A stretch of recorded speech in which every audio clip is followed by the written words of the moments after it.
Hello viewers, welcome to the mister highest hills. இன்றைக்கி நம்ம என்ன வீடியோ பார்க்க போகிறோம்னா, பூண்டு செடி பற்றி தான் பார்க்க போகிறோங்க. இந்த பூண்டு செடி எதனால் வளருது, இந்த செடினால் என்ன பயன், அந்த செடியை பற்றி முழு விவரத்தையும் பார்க்கலாம் வாங்க.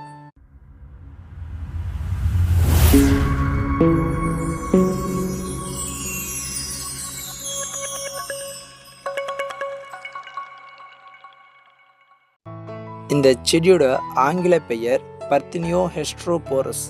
தமிழ் பெயர்கள் காங்கிரஸ் புல், கசப்பு செடி, மல்லிகை கிழங்கு புல், விசப்பூண்டு என நிறைய பெயர் இருக்குதுங்க. பர்த்தினியம் ஹெஸ்ட்ரோபோரஸ் சில வருடத்திற்கு முன்னே பரவலாக இந்தியாவில் காணப்பட்டது. ஆனால் பெருமளவில் யாரும் பேசப்படவில்லை. குறிப்பாக பர்த்தினியம் ஹெஸ்ட்ரோபோரஸ் அமெரிக்காவை பூர்வீகமாக கொண்டுள்ளது. முதல்ல 1950 அமெரிக்காவில் இருந்து மகாராஷ்டிரா மாநிலத்துக்கு பூனே என்கிற நகரத்துக்கு கோதுமை இறக்குமதி செய்யும் போது கோதுமையோடு கலந்து பர்த்தினியம் ஹெஸ்ட்ரோபோரஸ் அதாவது பூண்டு செடி விதை வந்துச்சுங்க. அதிக அளவில் கோதுமையை பயிரிட்டாங்க. அதன் மூலம் பர்த்தினியம் ஹெஸ்ட்ரோபோரஸ் உருவெடுக்க தொடங்குச்சு. இந்த காங்கிரஸ் புல் அதிகமாக வளரக்கூடிய மாதங்கள் ஐப்பசி மற்றும் கார்த்திகை மாதங்களில் செழித்து அதிகமாக வளரப்படுகிறதுங்க. நல்லதை விட செடியோட கெட்டது தான் அதிகம். காரணம், ஃபாரின் கண்ட்ரீஸில் அதிகமாக விஷச்செடிகள் தான் இருக்குதுங்க. ஆஸ்திரேலியாவில் மட்டும் 70% ஒரு விதமான விஷச்செடிகள் அதிகமாக வளர்ந்து இருக்குதுங்க. இதை தடுக்க அதர் கண்ட்ரீஸ்லேருந்து வரக்கூடிய செடிகளை தடை செஞ்சிட்டாங்க. இவை நாடு முழுவதும் அதிகமாக பரவி இருக்கிறது. தமிழகத்தில் அதிகமான ஊர்களிலும் வயல்களிலும் தெருக்களிலும் பார்க்கலாம். காங்கிரஸ் புல் மனிதர்கள் மேலேயும் விலங்குகள் மேலேயும் மோதும்போது ஒரு விதமான அரிப்பு ஏற்படும். தமிழ்நாட்டில் குறிப்பாக கோயமுத்தூர், திருப்பூர் மற்றும் ஈரோடு ஆகிய மாவட்டங்களில் வாழை மரம், கரும்பு, முத்து சோளம் போன்ற பயிர்களை பயிரிடுகிறாங்க.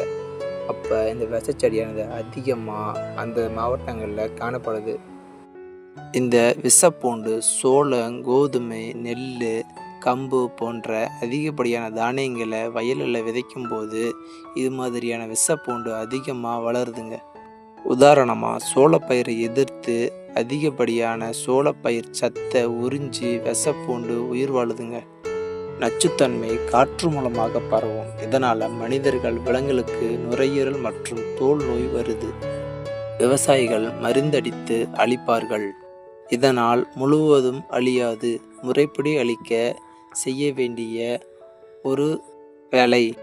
முறைப்படி அழிக்க செடியோட பூ சதறாம பிடுங்கி, பூ இறந்த பிறகு, செடி வாடிய பிறகு தீயில எரித்தோ குழியிட்டு மூடியோ அழிக்கலாம்.